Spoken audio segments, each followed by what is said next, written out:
Queridas, queridos, vamos a continuar con nuestra lectura y estudio de la obra del doctor Sigmund Freud. Ya estamos avanzados, más de la mitad del volumen número 21 de la obra completa, edición Amor Ortu, del doctor Sigmund Freud, Standard Edition. El texto que vamos a ver hoy tiene por título Una vivencia religiosa. Texto muy probablemente escrito en 1927, publicado en 1928. Dice, primero que nada, el traductor, el compilador James Strachey nos está mostrando el título original en alemán, las ediciones en alemán, que era el idioma natal de Sigmund Freud, traducciones al castellano hechas por Luis López Ballesteros, el segundo en importancia después del que estamos leyendo.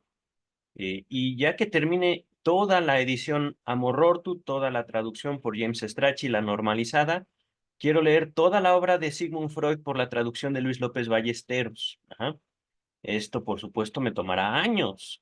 Es decir, y esto es algo también importante, el psicoanálisis se puede plantear como un estudio universitario, como un estudio técnico, pero también es una disciplina que uno adquiere más allá de la academia, más allá de las universidades. Ya llegaremos a psicoanálisis, perdón, análisis terminable e interminable de Freud para hablar de lo que representa el psicoanálisis aún para el año 2024 y después que estoy grabando este video. Ajá, estoy grabando este video en todavía marzo del 2024.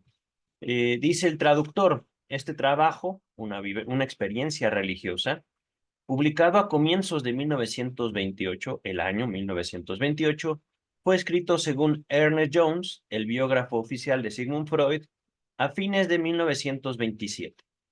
El propio Ernest Jones nos informa que la visita de Videk a Freud, punto de partida de los acontecimientos que desembocaron en la redacción del presente artículo, tuvo lugar a fines de junio de 1926. Videk, Videk, no sé cómo se pronuncia ese apellido, un conocido periodista norteamericano que se interesó en el psicoanálisis, publicó su relato de la visita en otoño en el otoño siguiente. Fue reimpreso en el volumen Glimpse of the Great, eh, vistazos a la grandeza, vistazos a lo genial, ajá, en 1930. Y Jones nos ofrece algunos fragmentos. Ajá. La versión alemana que dio Freud de la carta que le enviara el médico norteamericano no coincide exactamente en su contenido con el texto inglés publicado en la International Journal of Psychoanalysis, para el cual se utilizó presumiblemente el manuscrito original. Las diferencias son, empero, insignificantes. Esta fue la nota introductoria, nos dice el doctor Sigmund Freud. Es un texto muy corto, creo que son 2 o 3 páginas. Ajá. En el otoño de 1927, un periodista germano-norteamericano, es decir, nacionalidad doble, alemana y norteamericana, a quien yo había recibido con gusto, no sé, Videk, publicó unas charlas que mantuvo conmigo en un artículo donde se mencionaba mi falta de fe religiosa y mi indiferencia respecto de la perduración de la vida tras la muerte. Esta entrevista, no sé por qué, pero tiene la necesidad de usar la palabra inglesa, no lo sé. Como se la llamó, fue muy leída y entre otras me deparó la siguiente carta de un médico norteamericano. Dice el médico, lo que más me impresionó fue su respuesta a la pregunta si cree en la supervivencia de la personalidad tras la muerte. Al parecer, usted habría dicho, no opino sobre ese tema. Hoy le escribo para relatarle una experiencia que tuve el año que me gradué en la Universidad de X. Cierta tarde, mientras atravesaba la sala de disección, atrajo mi atención una viejecita de dulce rostro que era llevada a la mesa de disección. Se entiende que un cadáver. Ajá. Me parece que disección es autopsia, me parece. Ajá. Ahorita podemos buscarlo. Fenomenología. No, disección.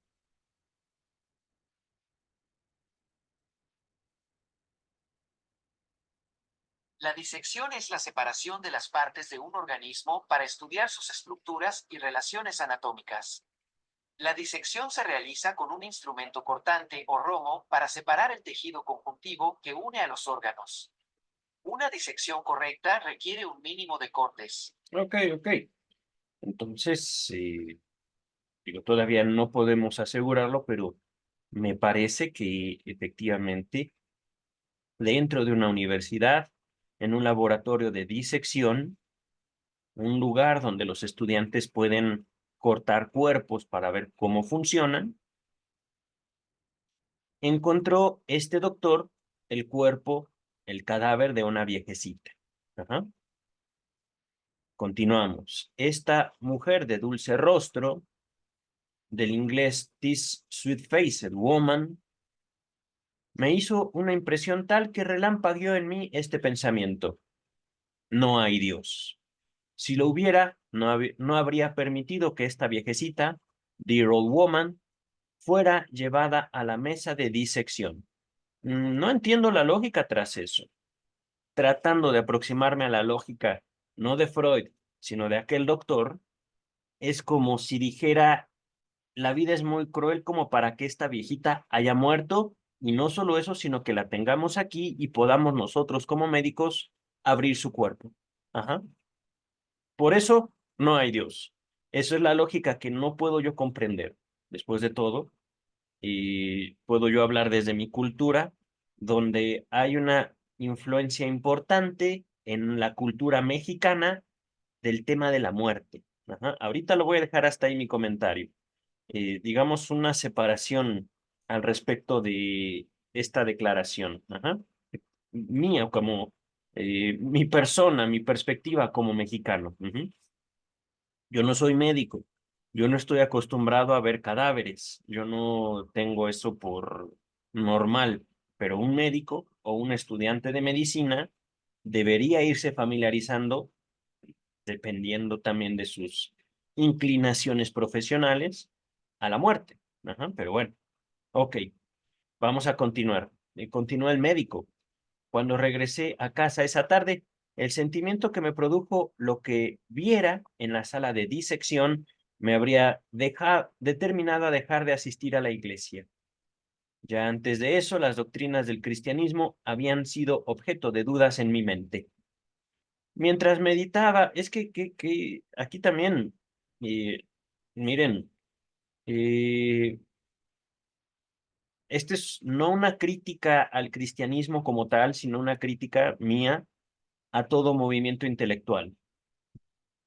¿Qué clase de cristianismo habrá estado expuesto aquel doctor? No Freud. Freud está citando a alguien, ajá, a un médico.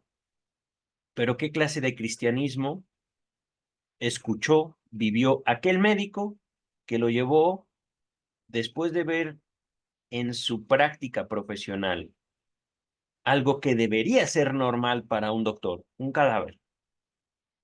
¿Por qué esa clase de dolor lleva a ese doctor a alejarse del cristianismo, ese cristianismo al cual él y solo él estuvo expuesto? Ajá. En esto quiero enfatizar no solo que el cristianismo se divide en muchas ramas, sino que también cada rama requiere de intérpretes. Cada rama del cristianismo, del socialismo, del judaísmo, de cualquier, del feminismo, por supuesto, de cualquier doctrina, de cualquier cuerpo de ideas, requiere de exponentes, de intérpretes. Ajá.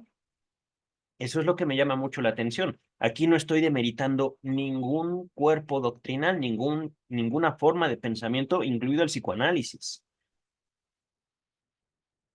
Pero ¿cómo es que llega ese médico a eso? Yo no lo entiendo. Ahorita vamos a continuar. Ajá. Mientras meditaba sobre este asunto, una voz habló a mi alma. Dijo que debía considerar el paso que estaba a punto de dar. Mi espíritu replicó a esa voz interior diciendo, si supiera con certidumbre que el cristianismo es la verdad y la Biblia la palabra de Dios, lo aceptaría. ¿Eh? ¿Cómo? Ok. Digamos, lo que el médico al parecer quiere decir, y enfatizo, esto no lo dijo Freud, Freud lo está citando, el médico ante la duda, que una duda que yo no entiendo cómo surge esa duda, de repente el médico recibe una voz, al parecer de carácter divino, que le dice, cuidadito, estás metiéndote en lugares que tal vez no te convengan. Ajá. Aunque yo sigo sin entender por qué un médico diría no hay Dios cuando los médicos ven cosas muy feas. Ajá. Y esto le contestó el médico a esa voz que el médico dice, ¿quién sabe de dónde vino? Ajá.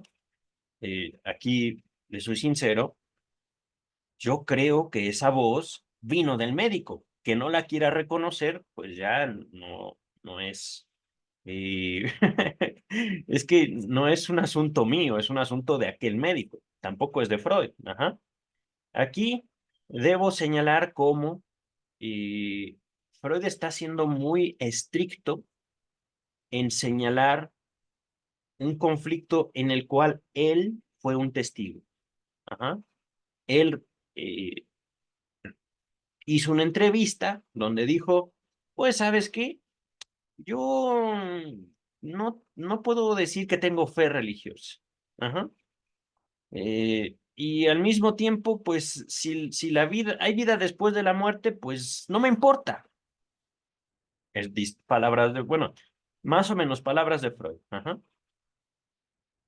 Y a partir de ello, recibe la carta de un doctor que le dice, a mí me pasó esto. Bla, bla, bla, cadáver, no hay Dios. No, no, no, no, no. Y yo dejo de ir a la iglesia. Ajá. ¿Qué iglesia? No dice. ¿Qué doctrina? Tampoco dice. Pero simplemente aquí el médico, y esto es algo no de Freud, sino del médico que le envía esta carta, todo el cristianismo no me convence. Y si yo, si supiera que el cristianismo es verdad y la Biblia palabra de Dios, lo aceptaría. Pero, ¿cómo llega esa lógica? No lo entiendo yo. Y seguramente tampoco lo entendió Freud. Pero de todos modos, el fenómeno está ahí. Ajá. Las palabras están ahí. Ajá. Yo creo que conforme avance el texto, Freud va a poder señalar la lógica de ese médico. Yo creo, conociendo un poquito a Freud. Ajá. Sigue citando Freud la carta del doctor. En el curso de los días que siguieron, Dios volvió claro para mi alma que la Biblia era su palabra. ¿Ok? Que las enseñanzas sobre Jesucristo eran verdaderas y que Jesús era la única esperanza. Tras una revelación tan clara, de la cual no ha dicho nada, acepté la Biblia como la palabra de Dios y a Jesucristo como mi Salvador personal. Desde entonces, Dios me ha revelado mediante muchas infalibles pruebas. Ok, ok, ok. Bueno, felicidades. Bien por usted, señor doctor. No estoy hablando de Freud, sino de su corresponsal, el doctor que le envió una carta. Ajá. Qué bueno, qué bueno que está certero él. Le ruego como hermano médico. Perdón, perdón, perdón. Es que esto es una agresión. ¿No lo notan ustedes? Miren, aquí Freud da una opinión, la opinión de él, criterio de Freud. Ajá. Bla, bla, bla. No, sí, yo también dudé, aunque yo realmente, yo, como observador, como lector de esa carta, yo no entiendo esa lógica, pero ok. Y de repente, no, sí, todo es verdad, todo es verdad, todo, todo, todo. ¿Por qué? Porque Dios me lo reveló. y porque Dios me lo reveló a mí. Yo le ruego, por favor, por la salvación de su alma,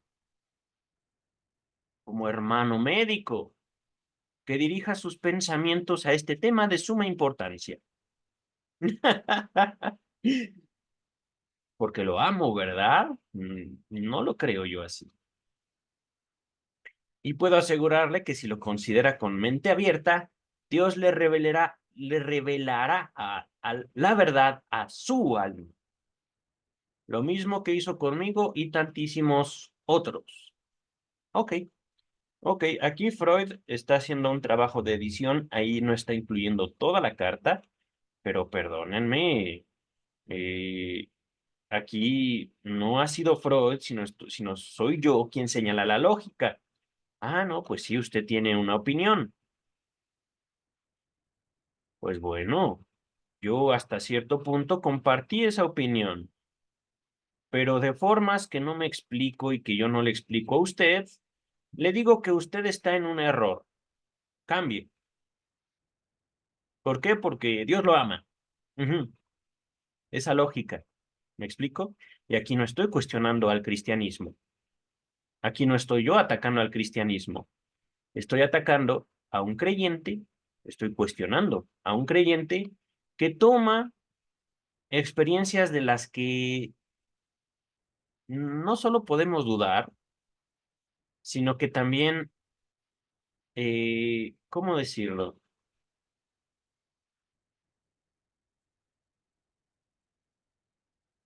Saca de contexto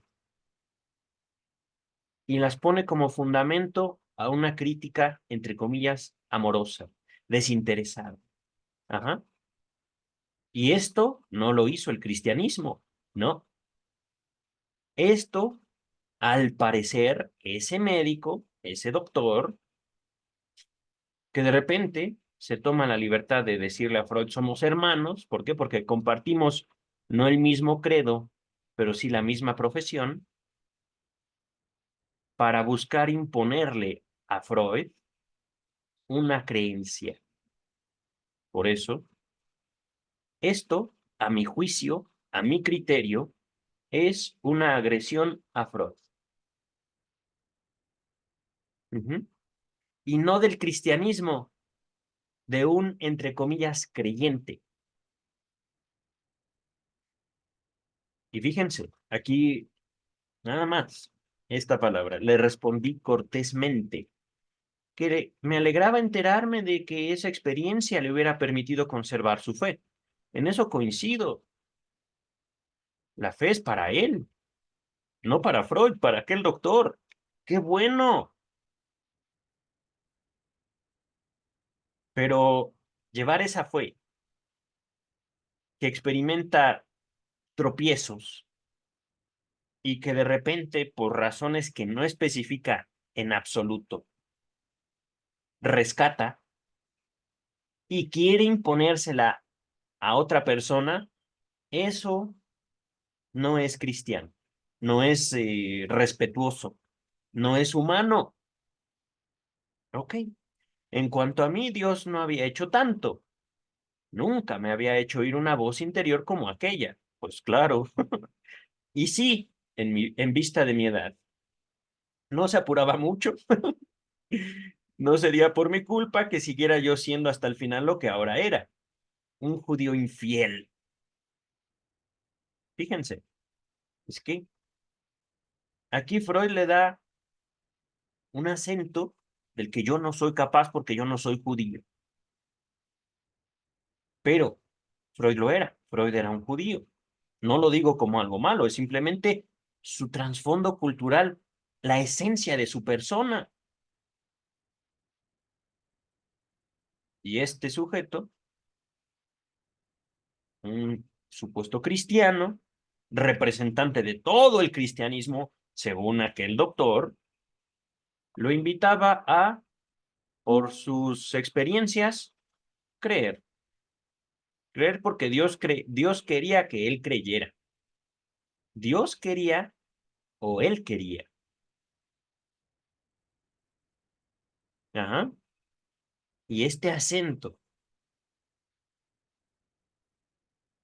Debo decir que, por una experiencia de la que usted no me cuenta absolutamente nada, pero que me hace una invitación amable, que aquí más bien a mi juicio es tendenciosa, traicionera, una agresión oculta con corazoncitos.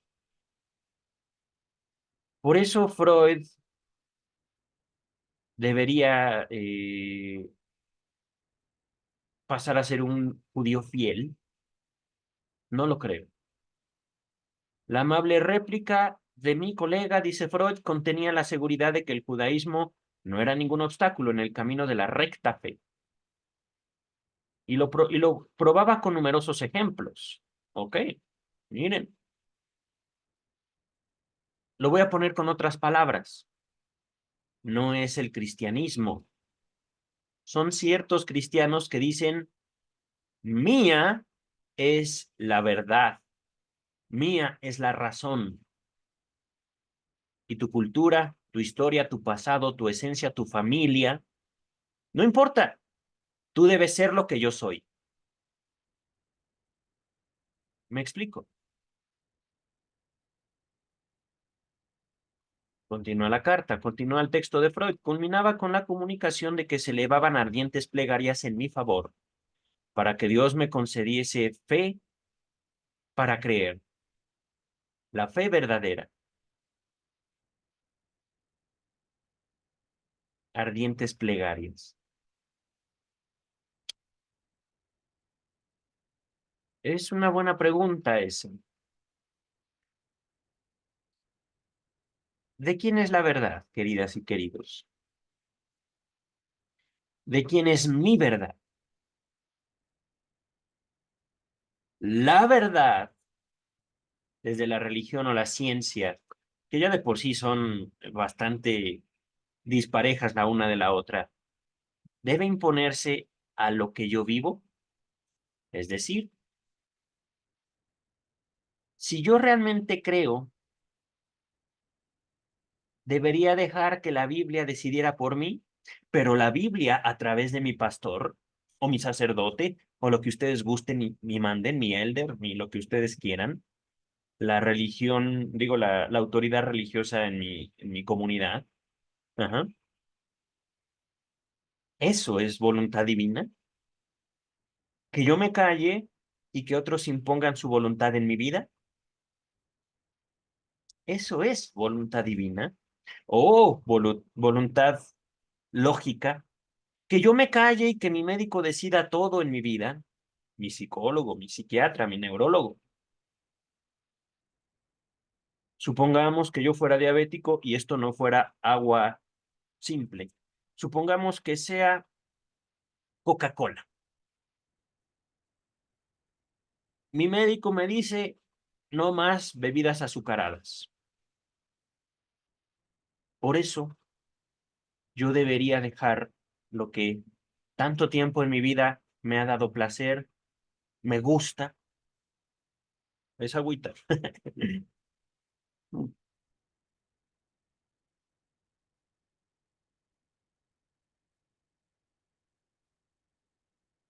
Dice el texto, aguardo todavía el resultado de esa intersección, intercesión. Ah, ya veo, intercesión, es decir, si el creyente, digámoslo así, que se preocupa por la salvación del alma de Freud, eleva ardientes plegarias. Freud dice, todavía yo no veo el resultado de esas plegarias. Ajá. Entre tanto, la vivencia religiosa de mi colega me da que pensar. A mí también, querido doctor Freud, diría que pide un intento de interpretarla a partir de motivos afectivos, pues en sí entraña y es particularmente mala su fundamentación lógica. Ujú. Harto se sabe que Dios permite horrores muy otros que el de llevar a la mesa la disección del cadáver de una anciana señora de simpático rostro. Es que miren, es lo que les decía. Aquel era un médico. Aquel debió estar totalmente familiarizado con cadáveres de todas clases, cadáveres de niños. ¿Por qué? Porque todo ser vivo puede morir, todos. Una señora anciana de rostro muy dulce, bueno, pues ni modo. La cara dulce no salva de la muerte y tampoco la muerte tiene que ser una situación injusta, pero aquel médico lo hizo así. Ajá. Y dice Freud fue un poco más allá que yo. Eso no es lo peor que permite Dios. Dios permite cosas muy feas. Continúa el texto.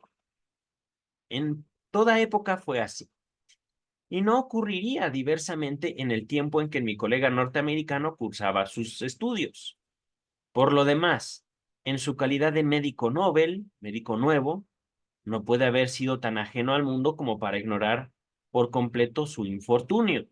Pues sí, fue él quien se metió a la carrera de medicina, donde obviamente iba a haber cadáveres. Continúa el texto. ¿Por qué habría de rebelarse contra Dios justamente a raíz de una impresión recibida en la sala de disección? ¡Bravo! Es decir, ese médico buscó motivos en sus propias elecciones para cuestionar a Dios. Continúa el texto. La explicación es muy obvia para quien esté habituado a abordar analíticamente las vivencias interiores y las acciones de los hombres. Y lo es tanto que, en mi recuerdo, ella misma se incluye en el relato de manera directa.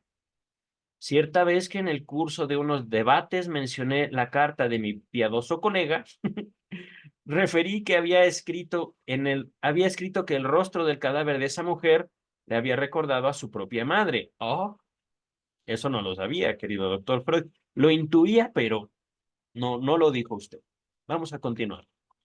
Ahora bien, eso no figuraba en la carta. Y por otra parte, la más superficial reflexión nos dirá que era imposible que así fuera, pero es la explicación que se impone de manera irrefutable frente a la lectura de las tiernas palabras con que se recuerda a la anciana señora.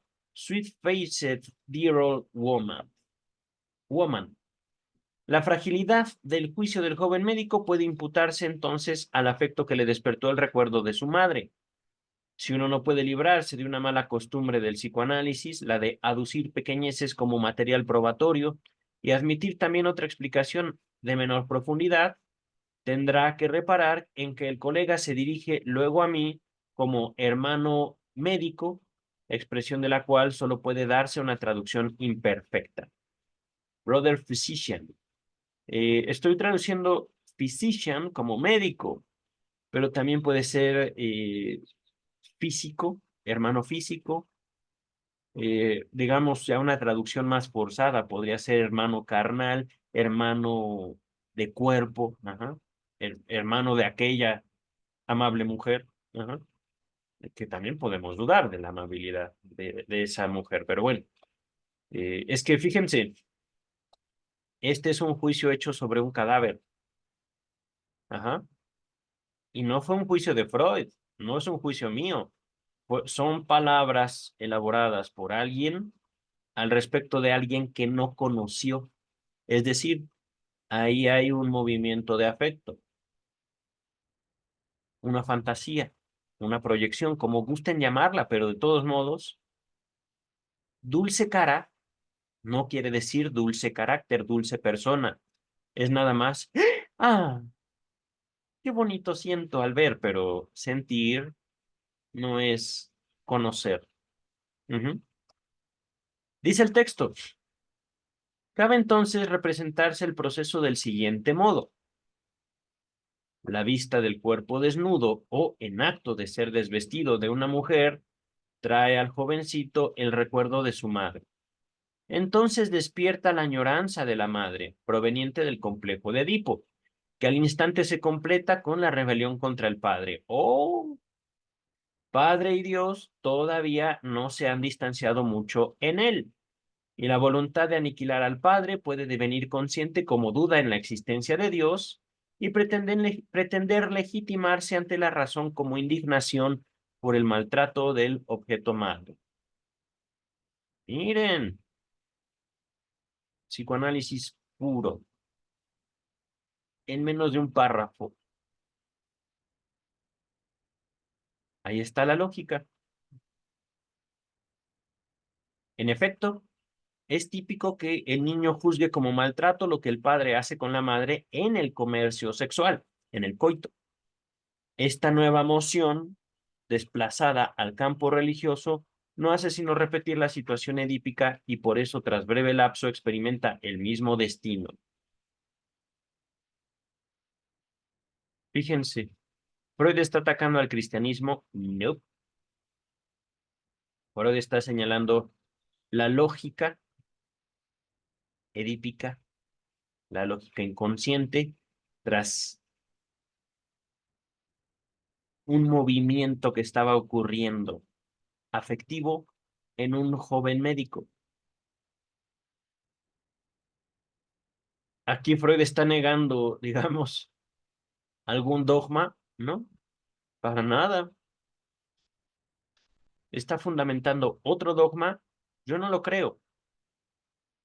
No pienso que sea así. Está señalando, digamos, lo que él ha propuesto desde hace muchos años como el fundamento de la psique humana. No una falta de fe, falta de creencia, un ataque. No de Freud, sino del supuesto cristiano hacia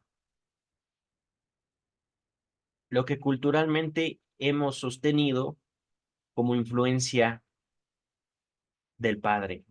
Ajá. A ver, vamos a continuar. Esto lo repito, esta nueva moción desplazada al campo religioso no hace sino repetir la situación edípica, es decir, ella es mía y te quiero eliminar a ti, papá. Y por eso, tras breve lapso, experimenta el mismo destino. Sucumbe a una poderosa contracorriente. En el curso del conflicto del desplazamiento no es sostenido. No se mencionan argumentos justificatorios de Dios, ni los signos inequívocos mediante los cuales él, Dios, probó su existencia al escéptico. El conflicto parece haberse desenvuelto en la forma de una psicosis alucinatoria. Hablaron voces interiores para hacerle desistir de la resistencia a Dios. Pero el desenlace de la lucha vuelve a presentarse en el campo religioso, y es el predeterminado por el destino del complejo de Edipo. Total sometimiento a la voluntad de Dios Padre. El joven se convierte en creyente, lo cual yo no creo, pero bueno, es lo que dice él. Acepta todo lo que le enseñó en su niñez, todo lo que se le enseñó en su niñez acerca de Dios y Jesucristo. Ha tenido una vivencia religiosa. Ahora es converso. Ok, si es así, si es así para el médico, felicidades, ¿no? Qué bueno que encontró la fe. Pero bueno, eso es para él. Ajá. Es todo tan simple y transparente que uno no puede dejar de preguntarse si comprendió este caso, si comprendido este caso se ha ganado algo para la psicología de la conversión religiosa en general. ¿Saben? Sería fabuloso poder contar con mayores datos, por ejemplo, de la vida de San Pablo. Una conversión religiosa diferente de la que estamos estudiando. Un asesino de cristianos que luego se convierte en uno de los pilares de la iglesia primitiva. Pero vamos a continuar. Me remito a un certero trabajo de San DeSantis, que por lo demás aplica todos los hallazgos del psicoanálisis. Sin ser psicoanalista, me parece, San DeSantis.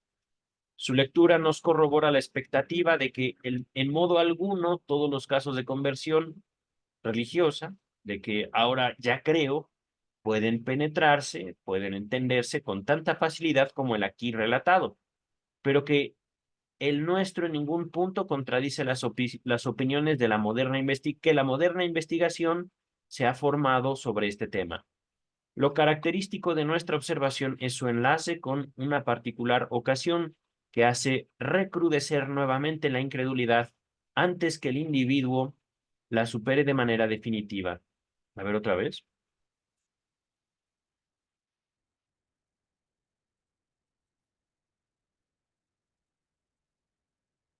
Ah, ya veo. Es decir, el médico, no Freud, sino el ahora creyente, bueno, eso es lo que dice, refuerza su fe a través de ese cuestionamiento. Y es un cuestionamiento que en su momento dije, bueno, pues, sí, ¿por qué? Ajá, bueno, ok. Es que se entiende, esa mujercita no murió por sí sola, esa viejecita. Dios la mató. Y por eso Dios no existe. Ajá. No, no es opinión mía, tampoco de Freud, fue lo que dijo el médico. Ujú. Pero como Dios no existe, entonces Dios sí existe. Una lógica expuesta tanto en el porvenir de una ilusión como el malestar en la cultura, que les dejo los dos en la descripción. Y como ven, queridas y queridos, hemos terminado un texto más del doctor Freud. Ya estamos cerca de terminar toda la obra. Bueno, 2 volúmenes, pero después de haber leído 21 volúmenes hasta hoy, pues ya son solo dos. Ajá, bueno, dos y, ¿qué les puedo decir? Son como 100 páginas que nos falta del volumen 21, más o menos. Están viendo en pantalla el texto que nos ocupará en el siguiente video, Dostoyevsky y el parricidio. Hoy me digo, no lo he leído, ciertamente, este texto de Freud, pero sí he leído de Dostoyevsky y debo decir que me gusta. Me gusta su estilo literario. Que esto, que el otro, queridas, queridos, nos vemos en el siguiente video. Bye.